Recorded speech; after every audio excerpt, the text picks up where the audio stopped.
New Mexico, 1947. A vast, silent landscape, where the secrets of the sky often fall unnoticed. But on one quiet night, something descended.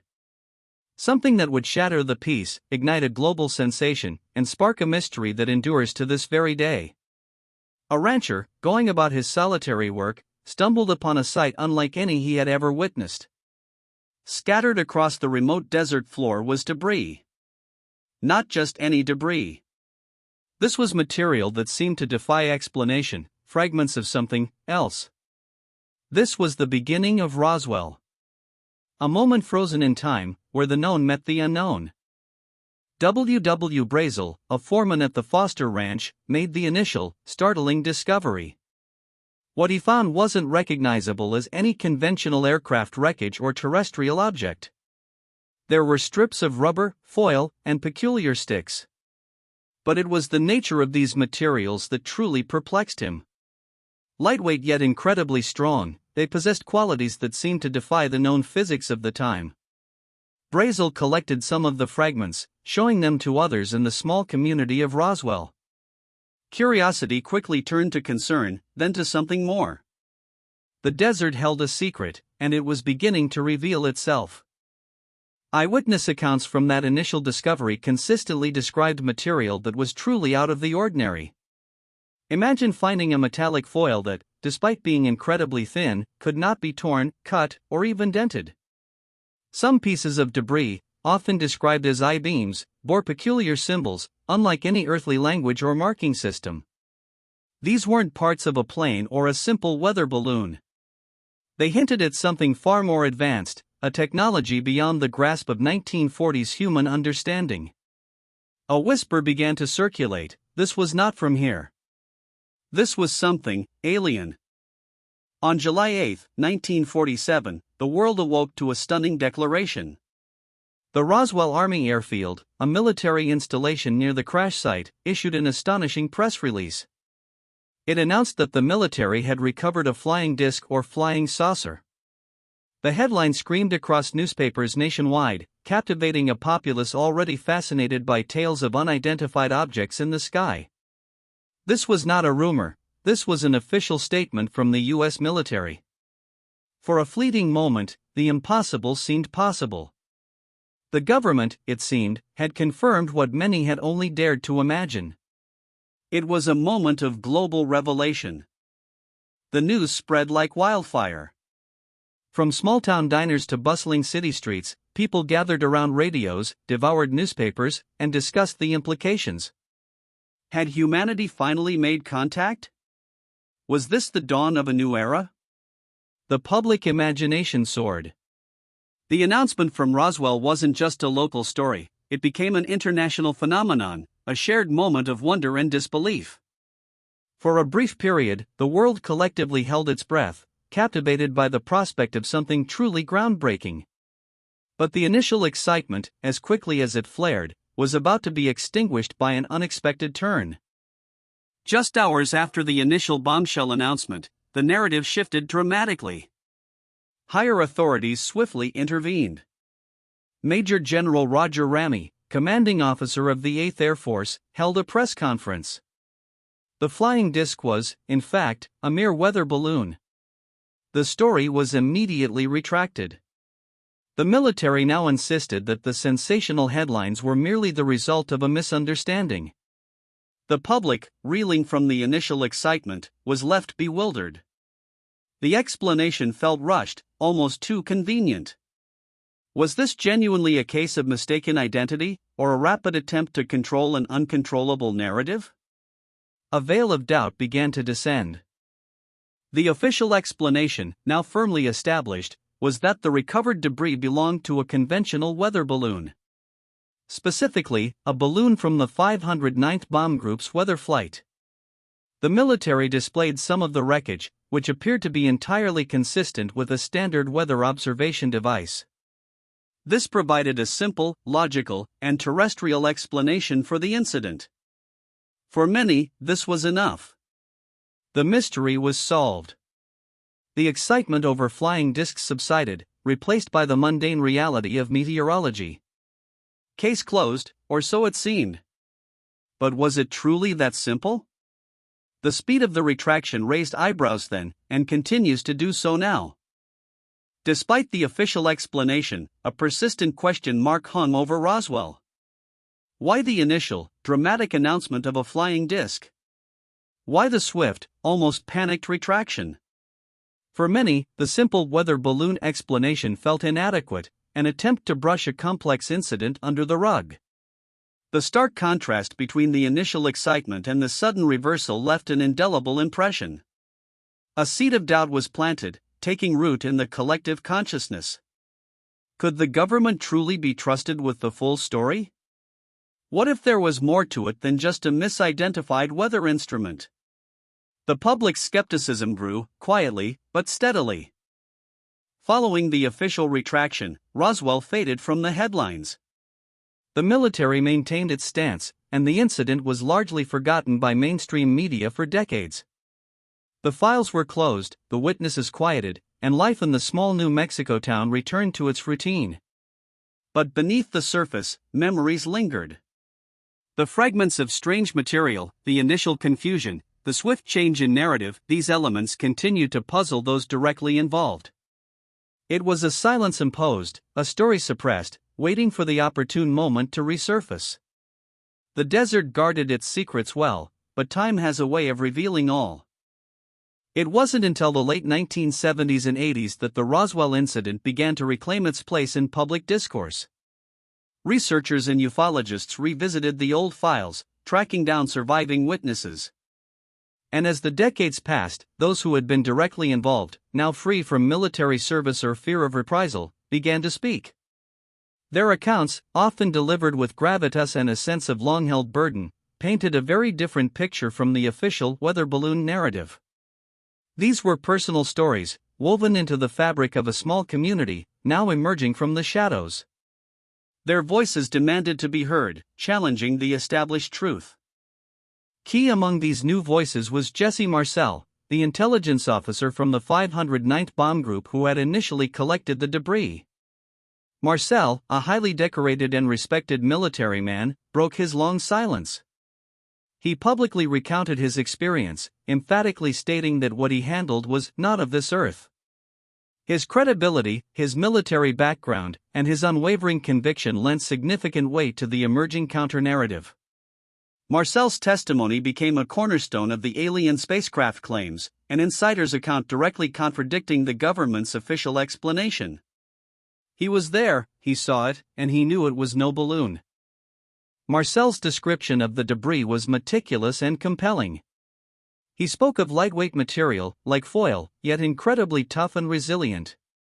It couldn't be crumpled, cut, or burned. And those peculiar I-beams he mentioned?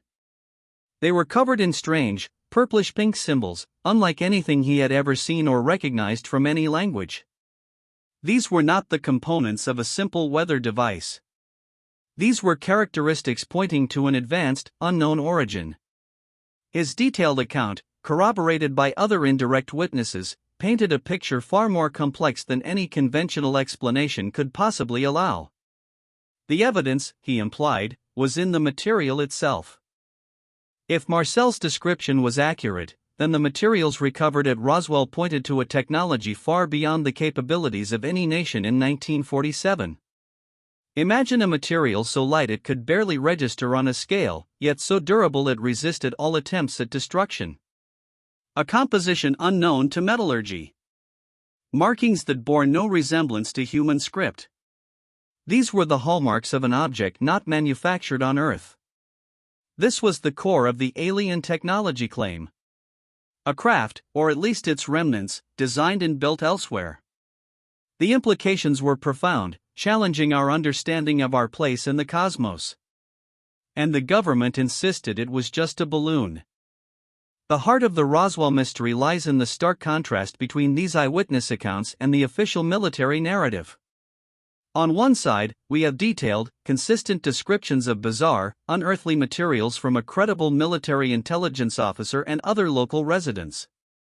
On the other, we have the definitive government statement, a weather balloon. Two vastly different realities, both claiming to represent the truth of what happened in 1947. How can these two versions of events coexist? Did one side intentionally mislead? Or was there a genuine misunderstanding, amplified by secrecy and the passage of time? The chasm between them is profound. Jesse Marcel was not alone. Over the years, other individuals connected to the incident also came forward. Ranch hands, military personnel, and local residents who had seen the debris or heard the initial reports before the retraction. They spoke of military activity, cordoned off areas, and hushed warnings. Some described a feeling of unease, a sense that something truly significant had occurred, something the authorities desperately wanted to keep under wraps. These collective testimonies, even if fragmented and recalled decades later, painted a mosaic of a cover-up, reinforcing the idea that the simple weather balloon story was merely a smokescreen. The narrative of deception grew stronger. For those who were there, the immediate aftermath of the incident was marked by palpable pressure. Military personnel were reportedly warned to remain silent, sometimes under veiled threats. Civilians were urged to ignore what they had seen and to adhere strictly to the official weather balloon story. This climate of intimidation fostered a deep-seated fear of speaking out, contributing to the decades of silence that followed. Why would such extreme measures be necessary for a mere weather balloon? This forceful suppression of testimony, many argue, is perhaps the strongest indicator that the military had something far more significant to hide. The silence was deafening. For nearly half a century, the official story remained unchanged, a weather balloon. But as the eyewitness accounts gained traction and public interest in Roswell reignited, the U.S. government faced renewed pressure to offer a more comprehensive explanation. Finally, in the mid-1990s, another, far more detailed explanation emerged. This new official story didn't contradict the fact that debris was recovered, but it offered a far more complex, and equally secret, origin. It suggested that the wreckage was not from a simple weather balloon, but from a top-secret military project. A project so clandestine, its true nature had been hidden for decades. In 1994, the U.S. Air Force released a report titled The Roswell Incident: Fact versus Fiction in the New Mexico Desert. This report identified the alleged flying saucer as a balloon from Project Mogul. Project Mogul was a highly classified research program initiated in 1947 by the U.S. Army Air Forces. Its existence, even its name, had been kept secret from the public for nearly 50 years. This new explanation aimed to definitively close the book on the Roswell mystery, offering a terrestrial, albeit secretive, origin for the strange debris. It shifted the narrative from a simple weather balloon to something far more intricate and strategically significant. This new, detailed revelation seemed to finally offer a concrete explanation for the Roswell debris. It was not extraterrestrial, but rather a product of cutting-edge Cold War intelligence. For many, this explanation made sense. The secrecy, the strange materials, the initial confusion, all could be attributed to a highly classified project. It provided a framework for understanding the events that didn't require belief in alien visitation. Project Mogul became the definitive government answer, aiming to debunk decades of speculation. But would this new truth be enough to satisfy those who had long suspected a deeper cover-up? The puzzle pieces were changing shape. Project Mogul's primary objective was to detect Soviet nuclear tests. In the nascent stages of the Cold War, the United States was desperate for intelligence on the Soviet Union's atomic weapons program. High-altitude balloons, equipped with acoustic sensors, were designed to float over enemy territory, listening for the sound waves produced by nuclear detonations. This was a critical national security endeavor, requiring absolute secrecy. The very nature of this project explains why the military would be so quick to classify and suppress any information related to its components, especially if they crashed prematurely. The stakes were incredibly high. The components of a Project Mogul balloon array were indeed unusual.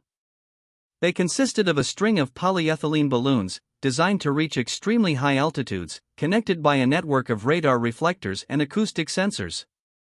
These radar reflectors, often described as I-beams or channels, were made of lightweight balsa wood covered in metallic foil. They were designed to bounce radar signals, allowing the balloons to be tracked. Some also contained distinctive symbols and numbers, identifying the manufacturer.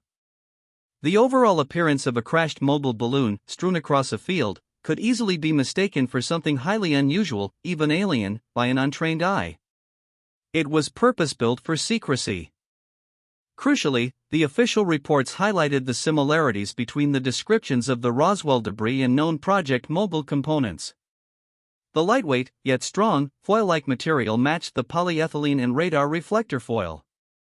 The strange I-beams with symbols were identified as the balsa wood radar reflectors with manufacturer's markings. The report argued that Jesse Marcel, despite his intelligence background, was not familiar with this highly classified equipment and therefore genuinely misidentified it. This provided a compelling, terrestrial explanation for virtually every unusual detail described by witnesses, seemingly dismantling the alien claims piece by piece. The mystery, it appeared, was solved.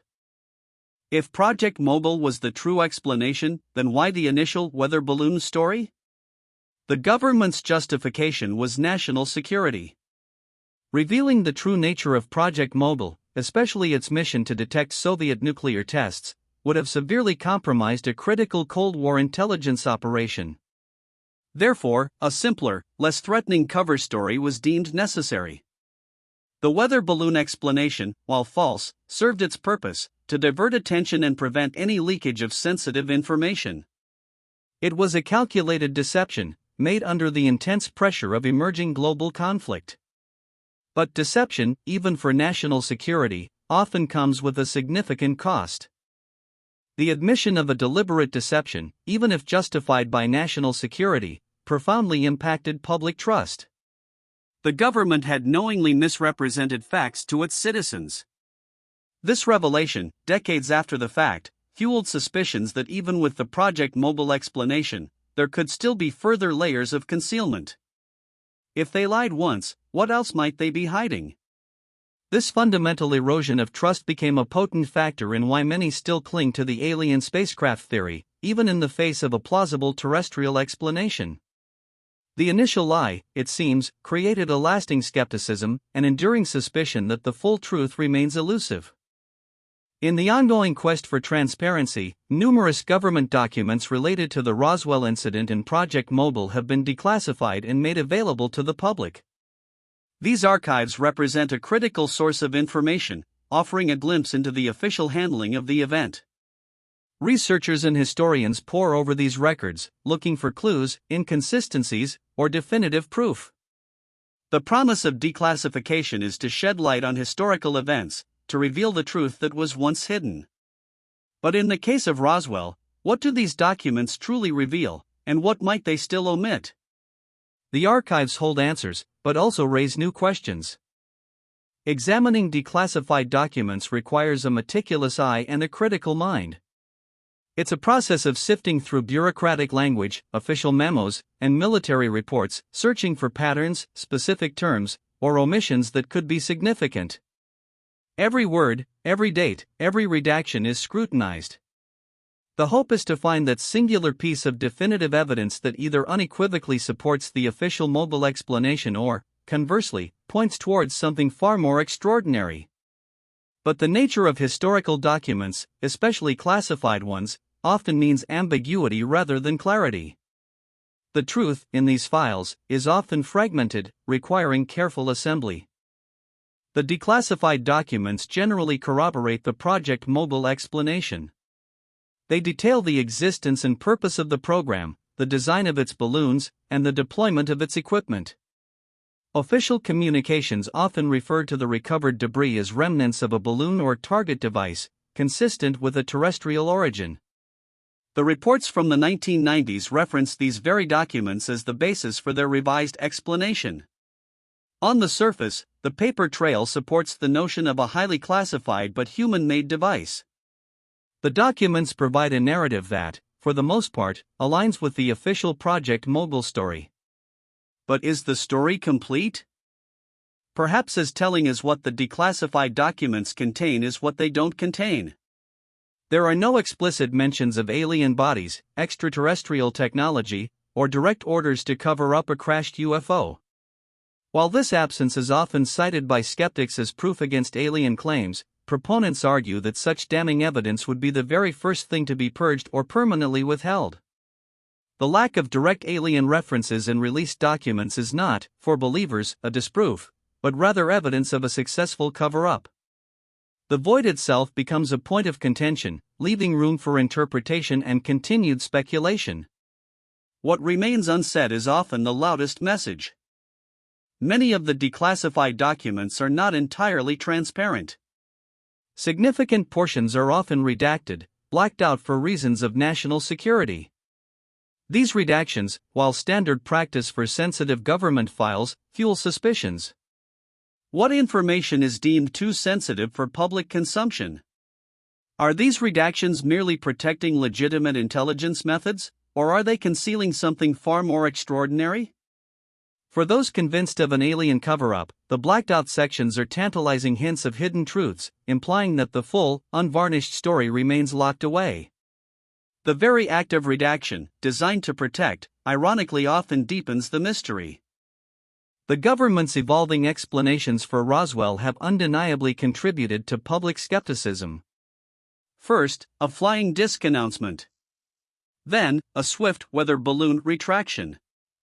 Decades later, a detailed Project Mogul explanation, which itself admitted to a prior lie. This succession of differing narratives, each presented as the definitive truth, makes it challenging for many to accept any official version without reservation. Each shift reopens old wounds of distrust, reinforcing the idea that the truth is being managed, not simply revealed. The history of official statements on Roswell is a timeline of evolving stories, leaving many to wonder if the final chapter has truly been written. The Cold War era was defined by intense secrecy, justified by the existential threat of nuclear war. Projects like Mogul were vital for national security, and their clandestine nature was considered non-negotiable. This context is crucial when evaluating the government's actions at Roswell. From the military's perspective, protecting Project Mogul was paramount, even if it meant disseminating a false story. But for the public, unaware of the geopolitical stakes, it simply looked like a cover-up. This inherent conflict between necessary government secrecy and the public's right to know continues to define the Roswell debate. When is secrecy justified, and when does it become deception? The Roswell Incident has become a touchstone for discussions about government transparency and public trust. The way it was handled, the layers of secrecy, and the shifting explanations have left an enduring legacy of skepticism. Many argue that a fully transparent accounting of the event, even if it confirms a terrestrial explanation, is essential for rebuilding public confidence in government institutions. But others counter that certain national security interests may always necessitate a degree of classified information. The unresolved questions surrounding Roswell continue to highlight this fundamental tension. How much truth is the public truly entitled to, especially when powerful secrets are involved? Despite the Project Mogul explanation and the declassified documents, the belief in an alien spacecraft cover-up at Roswell persists, perhaps stronger than ever. For millions, the official explanations simply do not satisfy. The compelling eyewitness accounts, the initial flying disc announcement, and the government's history of changing its story all contribute to this enduring conviction. The idea that we are not alone, and that our governments might be hiding that truth, is a powerful narrative. It taps into a primal human curiosity and a deep-seated distrust of authority. For these believers, Roswell is not a closed case, but rather Exhibit A in a much larger cosmic cover-up. The sheer mystery of the unknown, the tantalizing possibility of advanced extraterrestrial intelligence, often proves more compelling than any terrestrial explanation. The alien claims suggest a technology so far beyond our understanding that it would naturally be mistaken for nothing short of miraculous. This narrative speaks to our deepest hopes and fears about humanity's place in the universe. If an alien craft did crash, and its technology was recovered, the implications would be staggering. fundamentally altering our scientific, philosophical, and spiritual understanding. And a government intent on maintaining control might indeed hide such a monumental truth. The cover-up theory posits that the US government not only recovered an alien spacecraft but also its occupants, and has systematically suppressed this information for decades. The Mogul explanation, in this view, is just another layer of deception. Proponents argue that the vast implications of alien contact, societal panic, technological disruption, shifts in global power, would compel governments to keep such a discovery secret. The secrecy surrounding Roswell, they contend, is simply too extensive, too persistent, to be explained by a weather balloon or even a Cold War surveillance project. For them, every official denial only serves to strengthen the conviction of a grand, cosmic conspiracy. Now, we stand at a crossroads, faced with competing narratives. On one side, the official government explanation of Project Mogul, supported by declassified documents, offering a logical, albeit secretive, terrestrial origin for the Roswell debris. On the other, the compelling eyewitness testimonies, the initial official announcement, and the enduring belief in an alien spacecraft cover-up, fueled by a history of government secrecy and shifting explanations. Each side presents its own set of facts and interpretations. The challenge is to critically evaluate both, to discern where the truth might lie within the layers of claims and counterclaims. It's a balance of probabilities, not certainties. The Roswell Incident remains one of the most debated and enigmatic events in modern history. It is a story woven from eyewitness memories, government secrets, and the limitless expanse of human imagination. Even with decades of investigations, declassifications, and reports, a definitive, universally accepted answer continues to elude us. The interplay between human perception, classified military operations, and the desire for extraordinary truths creates a complex tapestry where facts can be interpreted in wildly different ways. The desert floor of New Mexico still holds its secrets, refusing to yield a simple solution. The questions continue to echo through time. So, what truly happened in Roswell in 1947? Was it merely the crash of a highly classified Cold War surveillance balloon, a secret that demanded deception for national security? Or was it something far more profound, the crash of an extraterrestrial craft, meticulously covered up by a government determined to control humanity's biggest secret? The evidence, the testimonies, the official documents, they are all before you. We have laid out the different claims, compared the conflicting narratives, and highlighted the enduring questions. Ultimately, the power to weigh this evidence, to connect the dots, and to arrive at your own conclusion, rests with you. The truth, perhaps, is waiting to be found in your own judgment.